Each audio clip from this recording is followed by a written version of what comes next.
Historia de los Ars Goetia. El orden impuesto. Antes de que el infierno tuviera distritos, o espectáculos grotescos, todo era dominado por un abismo compuesto por impulsos primarios. La violencia era caótica y desmedida, de tal forma que el poder cambiaba de manos con frecuencia, sin mostrar alguna permanencia. Fue entonces cuando Lucifer Morningstar, encarnación del pecado de la soberbia, se impuso ante el caos reinante, estableciendo un orden. Él sabía que el poder y la fuerza eran momentáneos, por lo que el reino infernal perpetuo debía sostenerse en símbolos, deberes y linajes.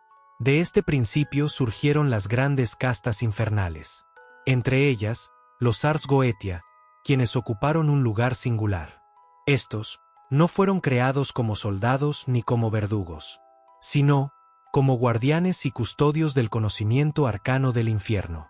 Astrología demoníaca, invocaciones mayores, control de portales entre planos y sometimiento de entidades inferiores eran parte de sus responsabilidades, por lo que no eran un grupo de nobles por capricho, sino que cumplían una necesidad estructural. De este modo, los Ars Goetia se dividieron en varias casas, cada una con rangos, títulos y especializaciones definidas. Su poder no residía en la popularidad ni en el terror, ya que en sí mismo, el conocimiento que poseían, inentendible para otros demonios, era suficiente para crear el mayor temor a lo incomprendido. De ese conocimiento que los definía, nacieron los grimorios. Entre ellos, el libro de Goetia, el cual se convirtió en el emblema de la casta. Este no era un objeto trivial ni un arma personal, sino un instrumento de gobierno, reservado exclusivamente a quienes portaban sangre Goetia, por lo que permitir su uso a un demonio inferior era impensable. Con el paso de las eras, mientras el infierno se expandía, los Ars Goetia se consolidaron como una nobleza distante, separada tanto de los pecados capitales como de los overlords emergentes. Ellos no competían por territorios ni por almas debido a que su poder era anterior a esas simples disputas, por lo que vivían en palacios elevados, aislados del bullicio de los anillos inferiores, observando el firmamento infernal mientras las estrellas susurraban en un lenguaje que solo ellos podían comprender. La continuidad del linaje. La inmortalidad no eliminó el miedo a la decadencia. Por ello, los Ars Goetia desarrollaron una obsesión profunda por la pureza del linaje. Las uniones matrimoniales no respondían al afecto, sino a estrategias políticas y a herencias. Cada nacimiento era un acto de continuidad, cada heredero, una pieza más del engranaje. El amor era considerado una debilidad, mientras que la empatía era una anomalía peligrosa. Durante siglos, este sistema funcionó. Los Ars Goetia se mantuvieron intocables, ajenos a los cambios sociales que lentamente comenzaban a gestarse en el infierno. Mientras los overlords ganaban influencia mediática y los demonios menores desarrollaban economías propias, la nobleza Goetia permanecía estática, convencida de su superioridad inherente. Fue en esa era tardía cuando nació Stolas, príncipe de la casa Goetia. Desde su infancia fue instruido en astronomía infernal y magia ritual, siendo preparado para un rol que nunca eligió. Las estrellas se convirtieron en su refugio silencioso, una forma de escapar de una vida completamente planeada.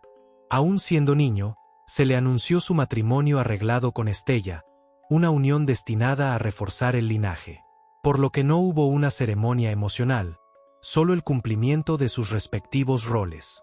De esta unión nacería Octavia, heredera legítima, que aseguraba la continuidad de la casa. Pero algo había cambiado. Stolas no compartía el desprecio instintivo hacia las castas inferiores. Su sensibilidad, su inclinación hacia la contemplación y su incapacidad para disfrutar la crueldad lo distanciaron progresivamente de sus iguales. Estella, por el contrario, representaba la rigidez absoluta de la nobleza. Orgullo, violencia verbal y una obsesión enfermiza por las apariencias. El matrimonio se volvió un espacio de hostilidad constante. La corte lo sabía, pero nadie intervino. La deshonra de la casta noble. El verdadero quiebre de los Goetia no fue político, sino íntimo. El encuentro entre Stolas y Blitzo, un pequeño demonio sin linaje ni estatus, habría sido irrelevante en cualquier otro contexto. Sin embargo, Cuando Stolas permitió que aquel demonio accediera al libro de Goetia, el acto adquirió una gravedad histórica. No era solo un escándalo sexual, era una ruptura del orden establecido por Lucifer.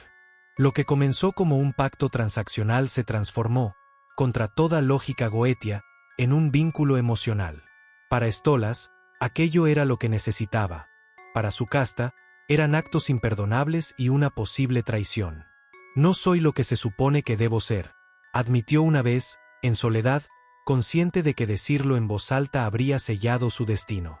La reacción de los Ars Goetia ante aquel escenario fue frío. Pero debido al peso que representaban en el infierno, no hubo una ejecución simbólica. Simplemente retiraron su apoyo. Despojando a Stolas de su nobleza, a su vez, la casa de Estella utilizó la traición como arma, para lograr una separación violenta, que les permitiera acaparar los roles del príncipe que había caído. Debido a este conflicto interno, Octavia terminó atrapada entre dos mundos. Uno representaba el legado que debía heredar y otro, nacía del dolor por todo lo sucedido. Para la casa de su madre, ella era la marioneta que su familia necesitaba para escalar en la jerarquía. Para Stolas, era su hija, y la última ancla para su posible regreso. Repercusión actual. Aunque los Ars Goetia continúan existiendo como una élite envejecida, aferrada a tradiciones nacidas de la soberbia original de Lucifer. Su poder sigue siendo real, pero su autoridad ya no es incuestionable. El infierno ha cambiado, y ellos no. Stolas se ha convertido en una figura incómoda, un noble que eligió sentir, un príncipe que demostró que incluso la sangre más pura puede desviarse del camino.